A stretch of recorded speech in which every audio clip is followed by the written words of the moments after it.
Lisa Martinez walked off the big metal transport ship and looked around. Everything here was clean and shiny. Too clean. The walls were white and smooth, nothing like the rough metal surfaces back home on her colony world. She carried a small bag with her few belongings. Her clothes were old and patched but clean. Her hands had thick skin from years of hard work. She was 17 years old and could not believe she was really here. The Galactic Xenobiology Institute was the best school in this part of space. Only 3 humans got accepted this year. Lisa was one of them. She felt proud but also scared. The other students stared at her as she walked down the long hallway. They were all so tall and thin. Their skin looked like glass and their bones showed through it. Lisa felt short and thick next to them. She wondered if coming here was a mistake. A tall alien walked up to her. He moved like he was floating. His voice was soft and musical when he spoke. "Welcome, young human. I am Professor Vexital. I will be your teacher for basic biology studies." Lisa tried to smile. "Thank you, sir. I am Lisa Martinez." The professor looked at her with big, round eyes. They were purple and had no pupils that Lisa could see. He seemed surprised by something about her, but she did not know what. "Please follow me to the main classroom," he said. They walked through more shiny hallways. Lisa noticed that her footsteps made loud sounds on the metal floor. The other students moved so quietly she could barely hear them. She tried to walk softer, but it did not help much. The classroom was huge. The ceiling was so high that Lisa had to bend her neck back to see it.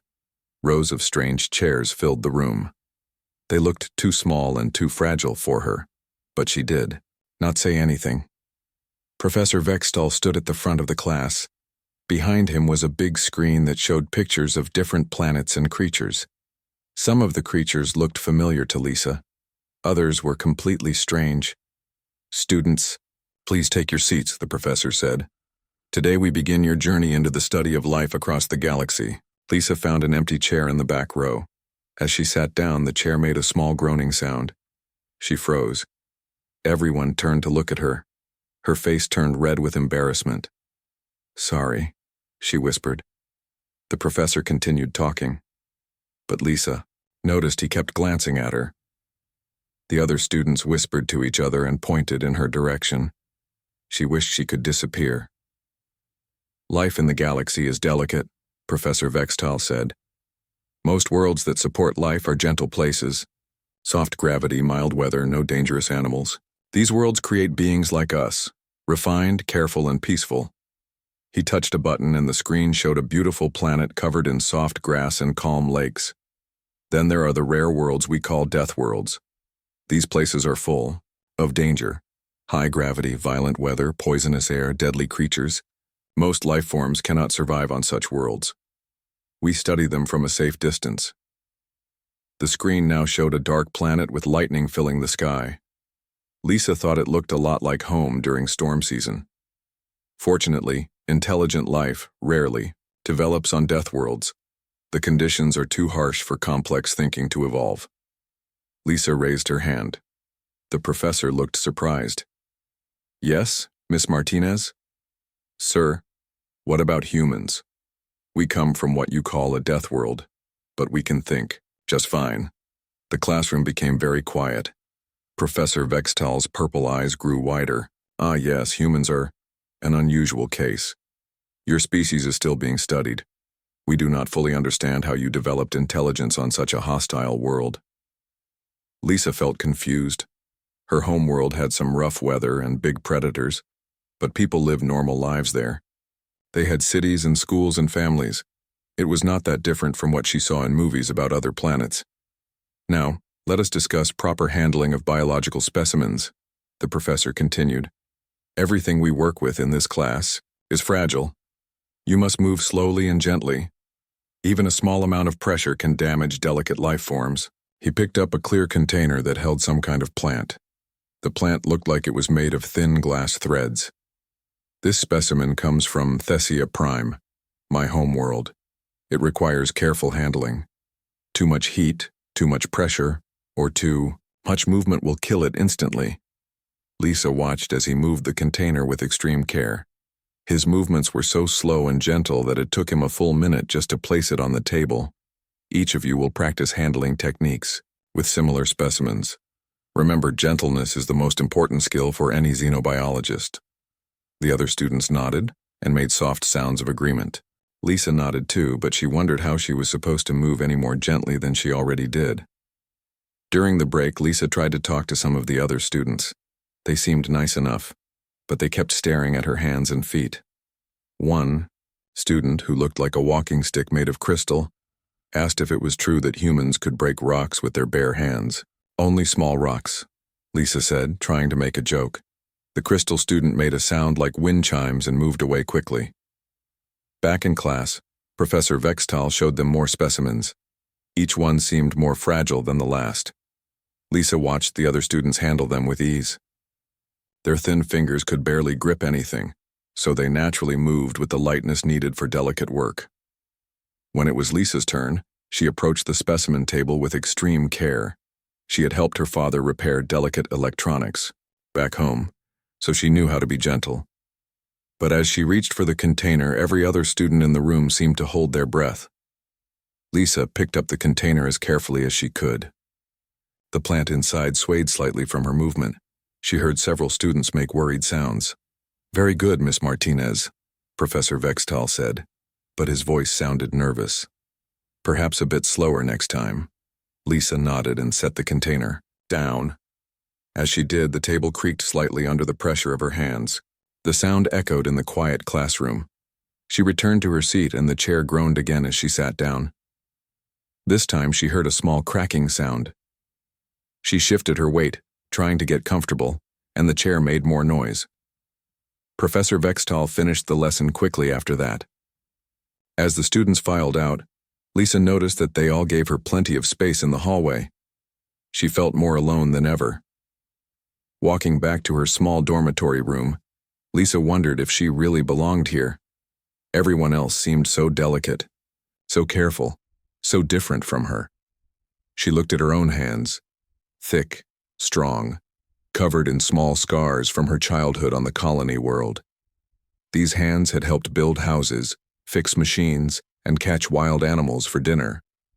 Now she was supposed to use them to handle things as fragile as soap bubbles.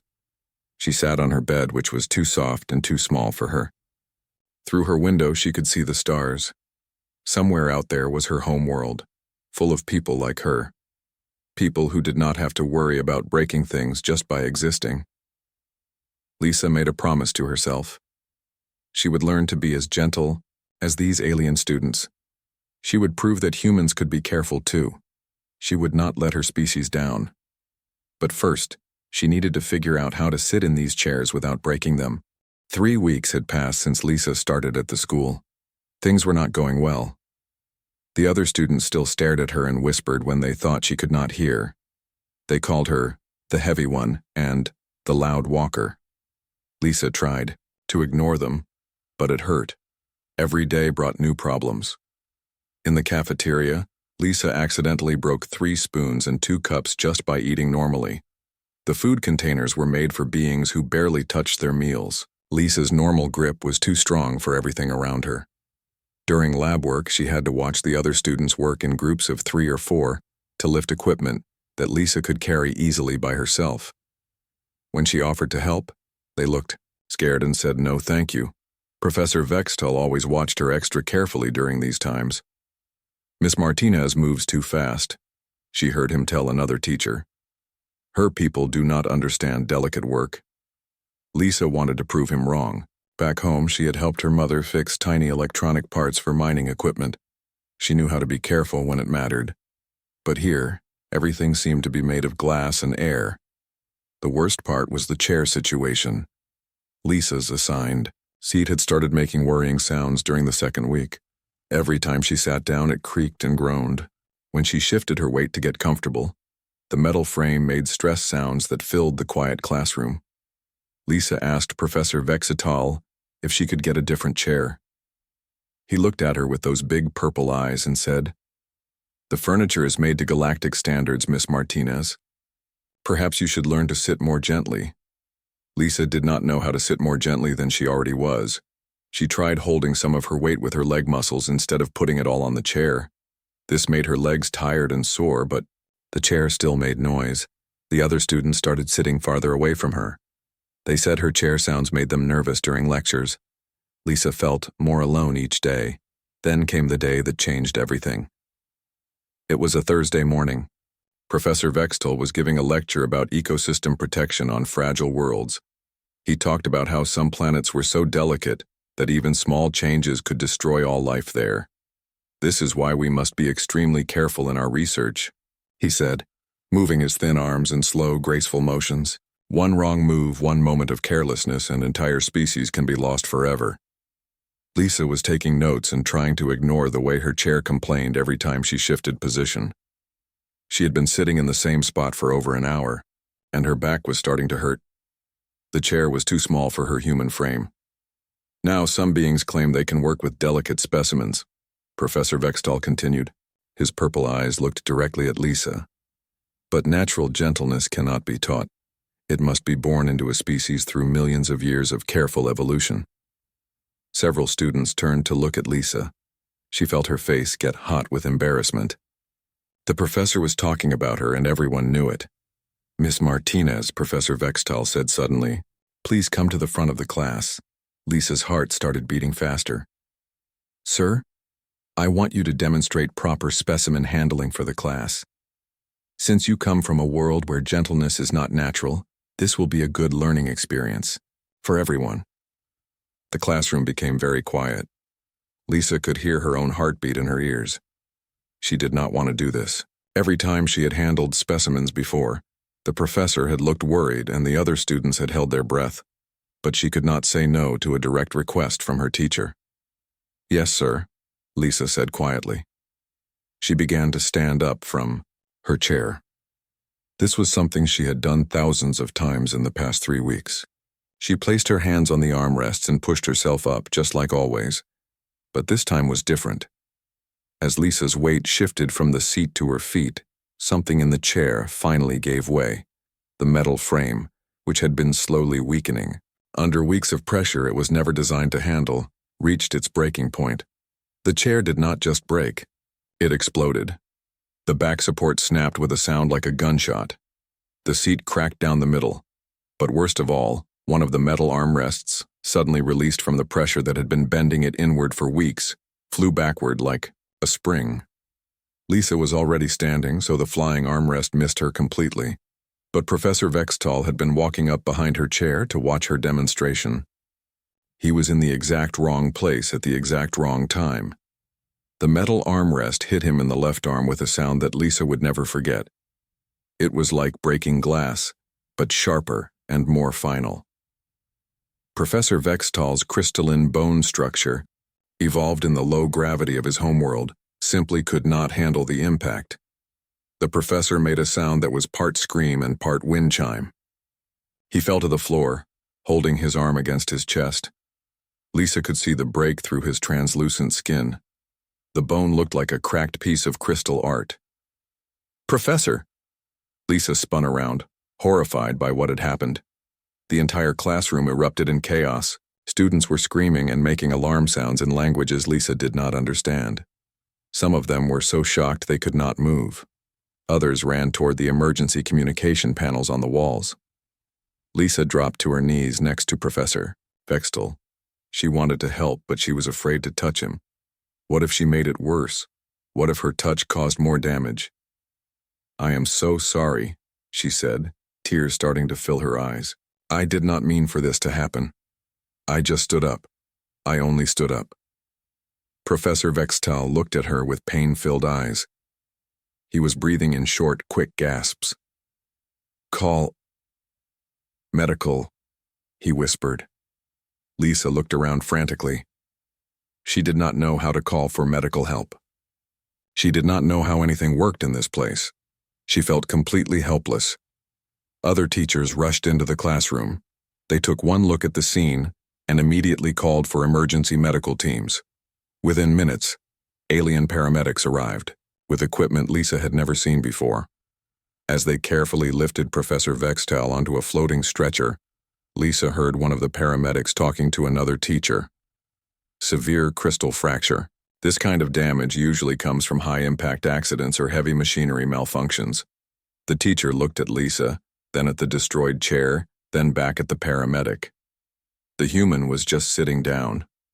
The teacher said quietly, "Lisa, watch them take Professor Vextal away." The classroom slowly emptied as classes were canceled for the day. Soon Lisa was alone with the wreckage of her chair and the growing realization that her life at the university was about to become much more complicated. She had broken her professor's arm just by standing up from a chair. How was she going to explain this to anyone? Lisa sat in a small white room with no windows. She had been waiting there for 3 hours.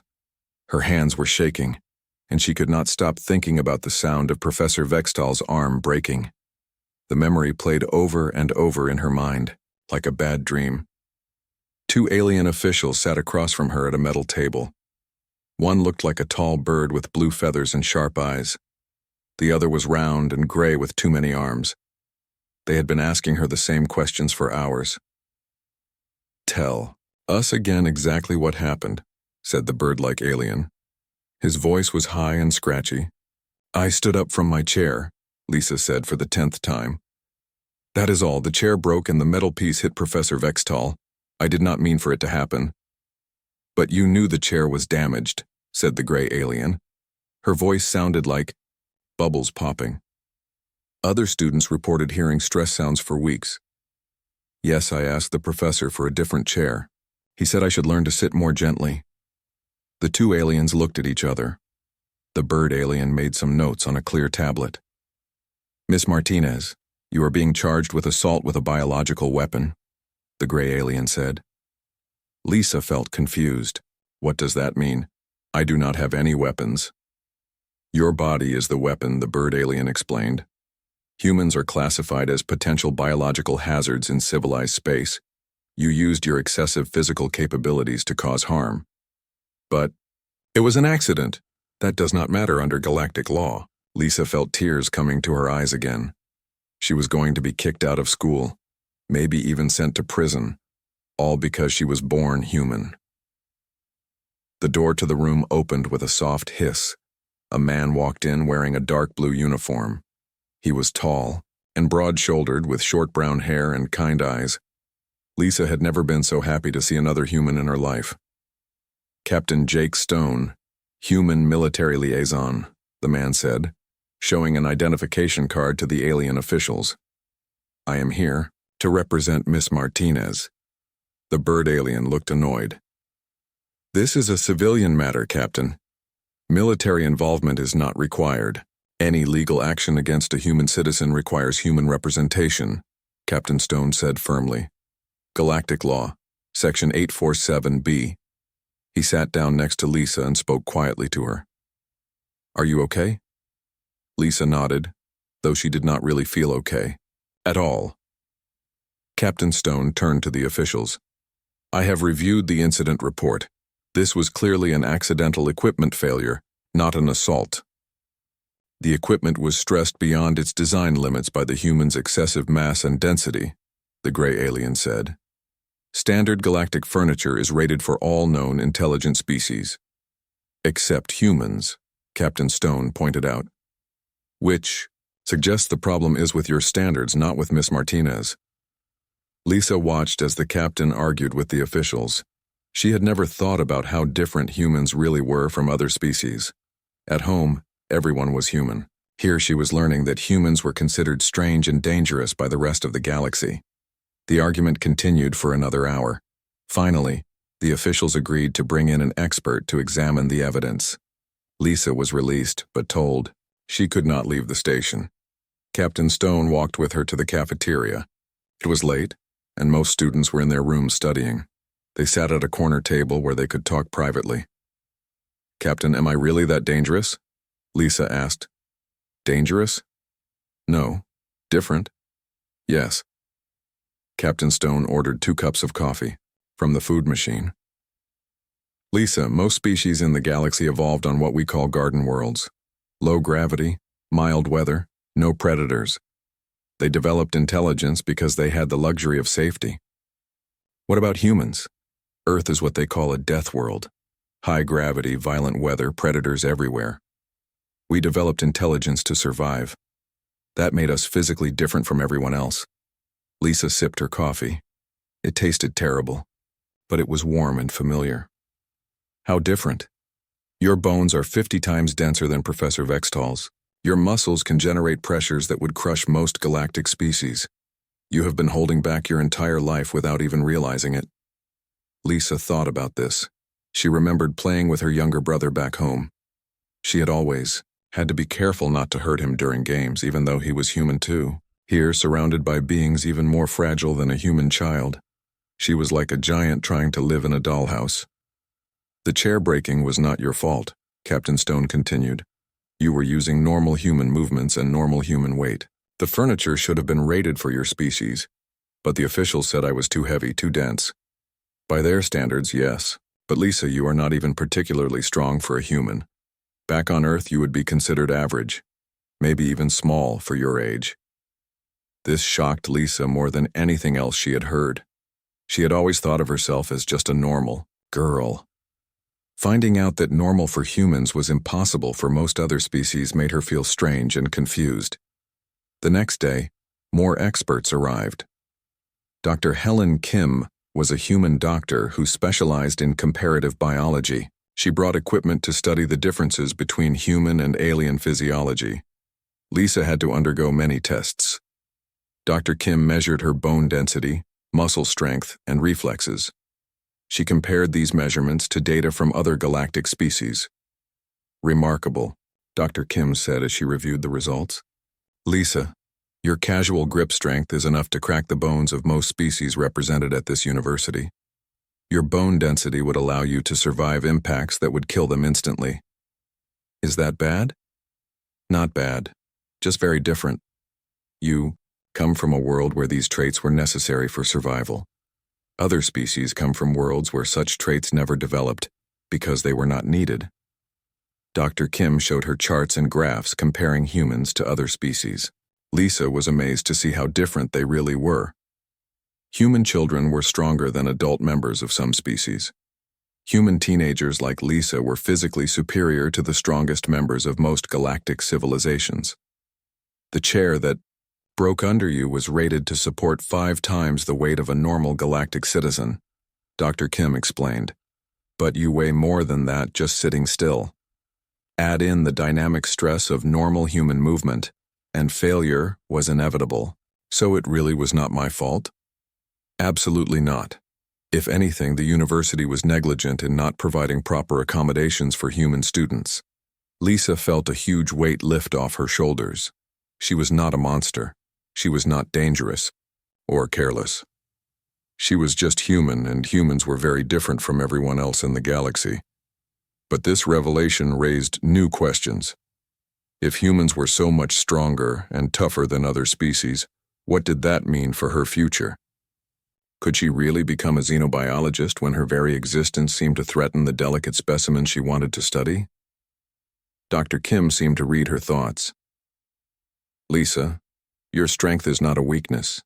It is an adaptation. The galaxy needs to understand that not all intelligent life develops in the same way. You could be the bridge between human and galactic science. Lisa hoped Dr. Kim was right, but first she had to convince the university officials to let her stay. A week later, Lisa stood outside Professor Vextal's recovery room. Her hands were sweaty and her heart was beating fast. She did not know what to say to him. How do you apologize for breaking someone's arm just by existing? Captain Stone stood beside her. Remember, Lisa, this was not your fault. But Professor Vextal has asked to see you specifically. That is a good sign. Lisa nodded and knocked gently on the door. A soft voice told her to come in. Professor Vextal was sitting up in bed with his left arm wrapped in what looked like glowing crystal bandages.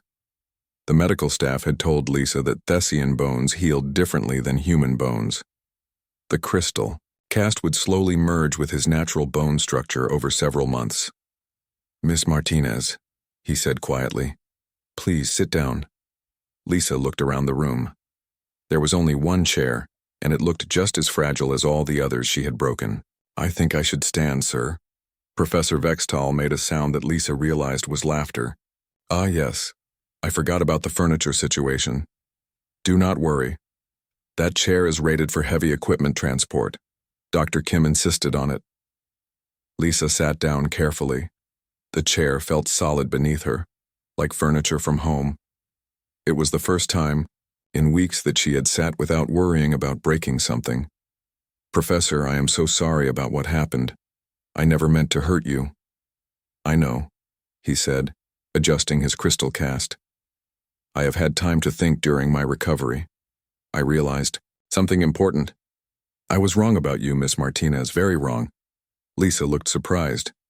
"Sir, I thought you were clumsy and careless because you come from what we call a death world. I believed that your people could not understand delicate work, but I was thinking about it backwards." Professor Vextal moved his good arm slowly, the way Lisa had seen him handle specimens. "I move carefully because I must. My world taught me that gentleness is necessary for survival, but your world taught you something different. I do not understand. Lisa, you have been moving with incredible restraint every day since you arrived here. Every step you take, every object you touch, every breath you draw, you hold back enormous power without even thinking about it. That is not clumsiness. That is the most sophisticated form of self-control I have ever witnessed." Lisa felt tears in her eyes. No one had ever said anything like this to her before. "When I watched you handle specimens in class, I thought you were being rough. Now I realize you were being gentler than I could ever be. You were controlling strength that could crush diamonds while trying to hold objects made of basically nothing. But I broke your arm, Professor. You broke my arm because I put you in an impossible situation with inadequate equipment. The fault was mine, not yours." Professor Vextal shifted in his bed and looked out the window at the stars. "I have spent the last week learning about human physiology and evolution. Do you know what I discovered?" Lisa shook her head. "Your people developed intelligence while fighting for survival every day. You had to think and plan and solve problems while running from predators and surviving natural disasters. Most species, including mine, developed intelligence in safety and comfort. What does that mean?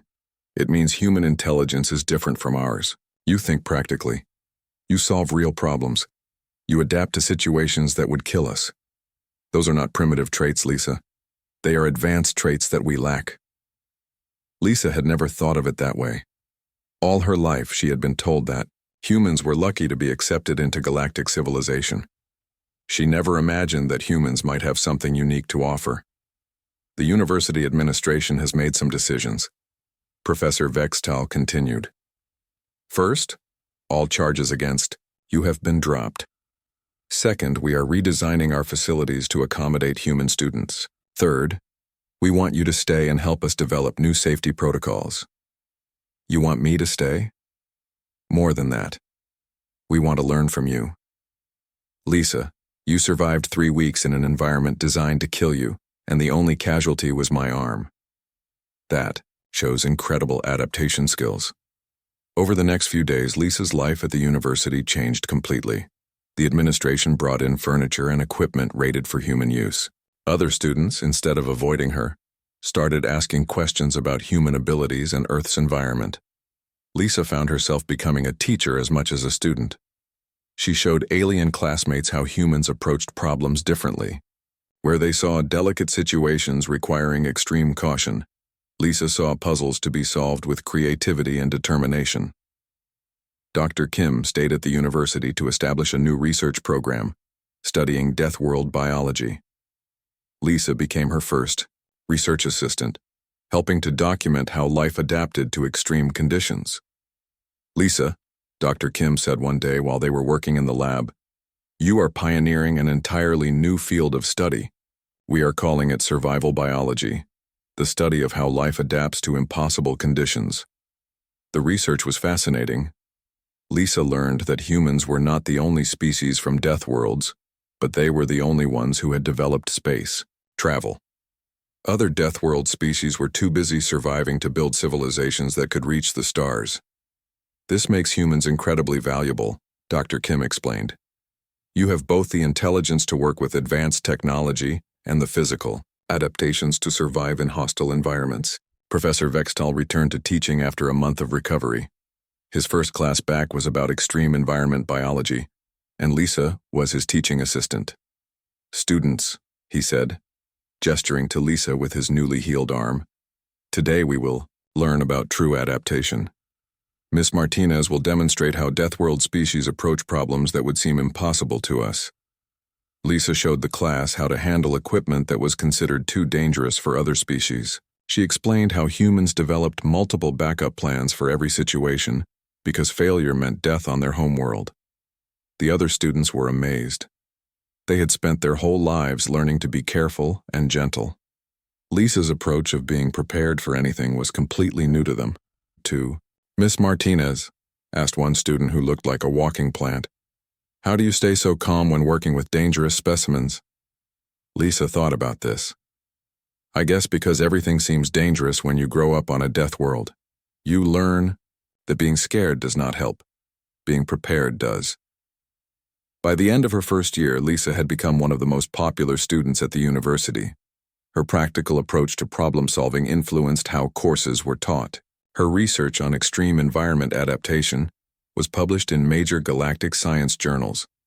Professor Vextal often told new students about the day Lisa Martinez broke his arm by sitting down, but he did not tell it as a story about a dangerous human. He told it as the day he learned that intelligence comes in many different forms.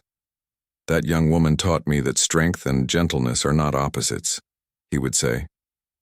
"Sometimes the strongest beings are also the most careful, and sometimes the most careful beings are strong enough to break your arm just by standing up." Lisa graduated 3 years later with the highest honors in xenobiology.